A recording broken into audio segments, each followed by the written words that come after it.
Bienvenue sur Mot pour Mot, le podcast de la ville de Meaux. Retrouvez toutes les semaines un nouvel invité qui viendra apporter un éclairage ou une expertise autour d'un thème cher à notre ville comme la culture, l'éducation, la santé. Je vous donne rendez-vous donc chaque semaine pour un nouvel épisode à retrouver sur toutes les plateformes de streaming et sur le site de la ville. En attendant, belle écoute. Nous recevons cette semaine Sébastien Hartal, directeur des sports. Bonjour Sébastien. Bonjour. Alors vous êtes directeur des sports depuis 2001, mais vous êtes arrivé à la ville de Meaux en 89, ce qui fait de vous, je pense, l'un des plus anciens directeurs de services de la ville de Meaux. Effectivement, je suis arrivé en 1989. Bon, j'ai un parcours un peu atypique.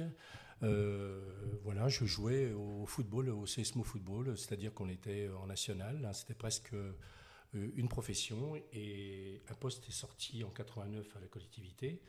Un poste au service financier. J'ai été reçu pour candidater pour ce poste. Je l'ai obtenu pendant 2 ans.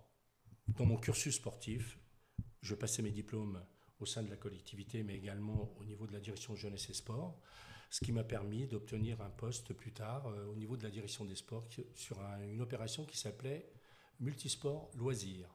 Multisport Loisirs, c'était une opération dans les quartiers pour l'insertion par le sport, ce qui permet d'être au contact des associations et des jeunes tout au long de cette période qui était vraiment une période intéressante. Puis en 1995, j'ai sollicité la collectivité encore une fois pour postuler sur un poste de directeur de la jeunesse, ce qui m'a permis, vu mon expérience au niveau des quartiers, d'obtenir également ce poste jusqu'en 2001.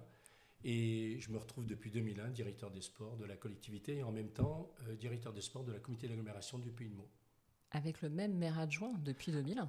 Effectivement, je pense que je ne dis pas que c'est un record, mais bon, voilà, depuis 2001, je suis avec le docteur Allard sur la politique sportive de la collectivité. Alors justement, en 30 ans, la direction des sports a beaucoup évolué. En 2024, la ville a reçu le label Ville active et sportive. Si on devait faire un état des lieux aujourd'hui, le sport à Meaux, c'est combien d'associations, combien d'équipements? C'est beaucoup d'argent, évidemment, j'imagine, beaucoup d'investissements. Et ça a aussi une particularité, c'est que vous recevez aussi pas mal de financement privé. Vous faites beaucoup travailler le mécénat, et ça, c'est une source importante aujourd'hui de financement. Quel est l'état des lieux aujourd'hui du sport à Meaux? Alors, l'état des lieux, je pense que grâce à cette politique du sport pour tous mise en place depuis 2001, concernant la globalité des associations sportives, c'est-à-dire qu'on suit tout au long de l'année les associations sportives, les petites comme les grandes. Vous les accompagnez de A à Z? On les accompagne de A à Z, la partie logistique, on les accompagne aussi sur le plan financier. On donne à peu près 1 million d'euros de subventions par an depuis des années, ce qui permet quand même à chaque association de mettre en place une politique de club, ce qui permet également de voir un petit peu la diversité des activités sportives sur la collectivité. Nous avons énormément de clubs. Quand on prend par exemple le site de Tauzier, nous avons 32 disciplines qui s'exercent dans ce complexe qui est magnifique, qui bien entendu doit être encore une fois amélioré, mais c'est vraiment une politique sport pour tous. On aide la masse, mais en même temps on aide aussi le sport de haut niveau. Très bien. Est-ce qu'il y a des sports aujourd'hui qui ne sont pas représentés, des disciplines que vous aimeriez accueillir? Écoutez, je suis en train de chercher, mais je pense que systématiquement, toute mon équipe, à la direction des sports, on est toujours à l'affût de quelques nouvelles activités.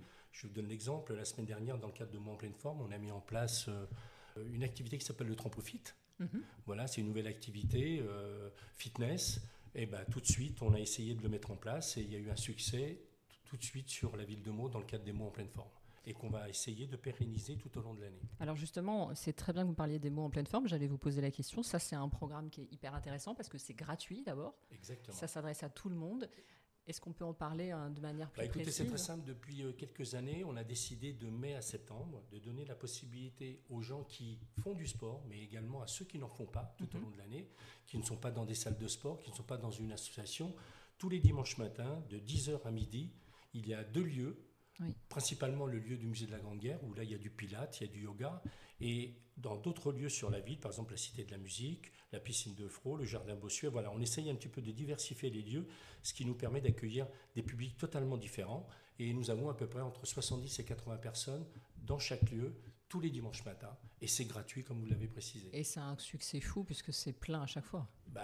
Oui, parce que ça montre que la ville de Meaux est une ville sportive. Alors justement, votre direction est très dynamique et accueille chaque année de nombreux événements sportifs. Évidemment, je pense à Sportissimo, dont on dira 2 mots tout à l'heure, qui est le rendez-vous des associations. Il y a le trail du Soda de la Marne, qui se passe en octobre, c'est ça? Cette année, le 5. Exactement. La Meldoise, en mars, course 100% féminine, mais pas que, puisque Meaux prend des dimensions nationales et internationales. Alors évidemment, il faut rappeler le Tour de France Hommes, qui est passé par chez 2003. nous. Exactement, il y a eu une étape. Le Tour de France Femmes, en 2022, c'est ça. Et puis la Flamme olympique, en 2024. Olympique, ouais. En quoi ça participe au rayonnement et au développement de la ville de Meaux? Est-ce qu'il y a encore des projets, des perspectives d'évolution quand on accueille des événements internationaux comme ça, ou même simplement nationaux? C'est une très grosse organisation. Quelles sont les retombées pour la ville finalement? Écoutez, je pense que sur le plan international, l'image de la ville quand même est démontrée sur le plan national que c'est une ville sportive. Je vais vous donner l'exemple. On prend par exemple le label actuellement qu'on a eu pour la première fois en 2024. On a obtenu un label ville active et sportive. 3 lauriers sur 4, c'est un maximum de ces 4. On en a eu 3 pour une première année. C'est important. Et c'est important parce que ça démontre que la diversité de toutes nos actions sport-santé sur la ville. Encore une fois, je vous le répète, le sport de haut niveau nous intéresse énormément, mais dans le cadre de la politique sportive, on n'oublie pas le sport de masse, le sport du quotidien, la mise à disposition des équipements aux associations sportives. Et quand on a besoin de faire une opération nationale et internationale, tout ce monde sportif se prépare pour participer à toutes nos actions. Dernièrement, c'était les Jeux Olympiques. Et quand vous voyez qu'il y avait à peu près 50-100 000 personnes dans les rues de Meaux pour accueillir la Flamme, c'est sur le plan mémoire des associations qui travaillent au quotidien, ça démontre que le monde sportif, c'est pas seulement le monde sportif, mais c'est toute une collectivité, toute une ville qui participe.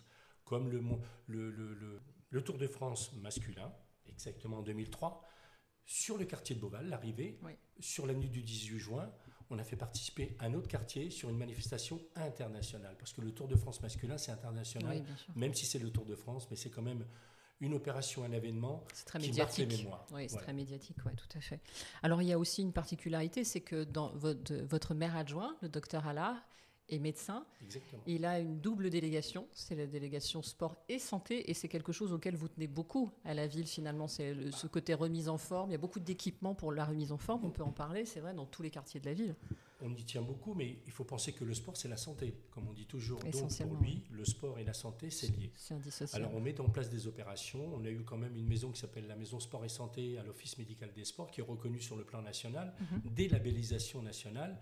Dans cette maison, nous avons 2 médecins, nous avons une diététicienne, nous avons des éducateurs sportifs santé, et on travaille en lien avec les associations sportives. Ça, c'est très important. Oui, les deux sont dissociables. On parlait aussi des marches de nuit. La marche de nuit qui est un succès énorme depuis 2018. On a quand même entre 350 et 400 personnes.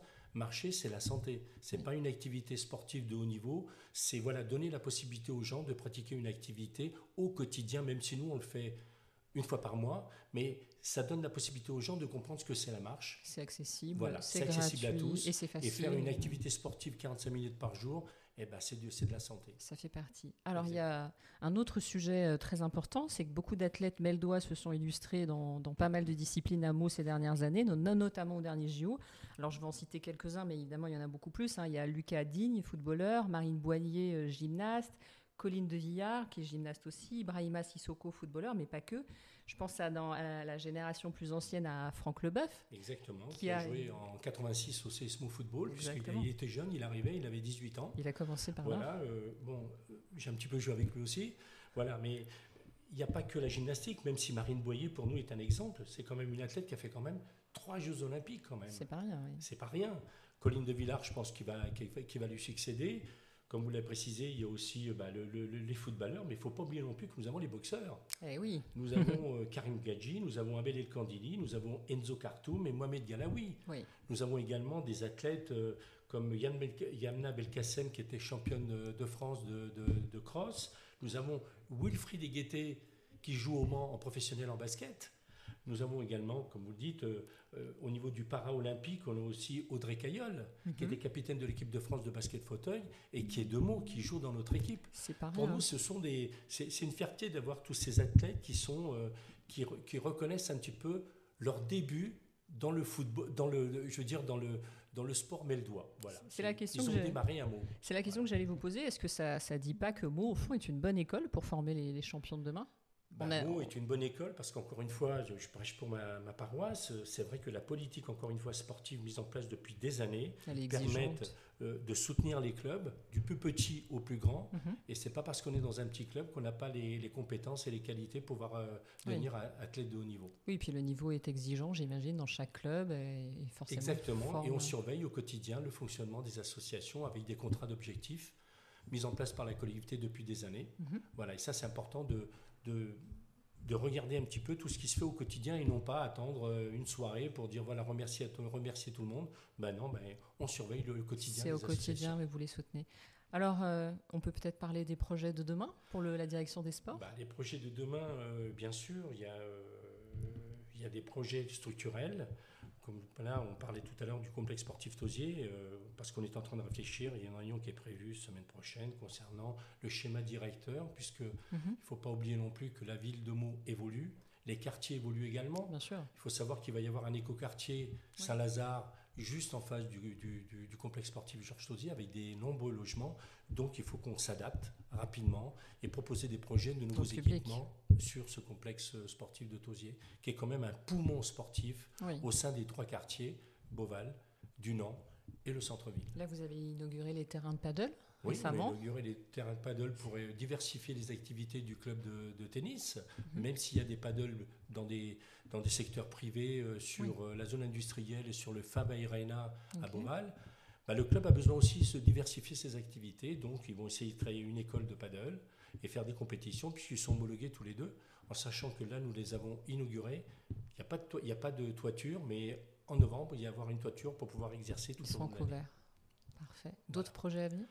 Écoutez, on y travaille avec le maire adjoint, on y travaille avec les élus, on va présenter nouveaux projets pour les prochains mandats. Voilà, on sait sur quoi on va aller, les événements, le sport pour tous, les équipements structurels pour les clubs, parce qu'il faut toujours accompagner les clubs, et ça évolue de plus en plus. Alors, on peut peut-être rappeler les prochaines manifestations importantes, notamment les dates de Sportissimo, qui est la manif très importante de septembre, puisque c'est le rendez-vous des associations et des clubs, qui aura lieu donc le 13 et 14 septembre. Mais voilà, on vous donne rendez-vous. Merci beaucoup, Sébastien. Merci à vous.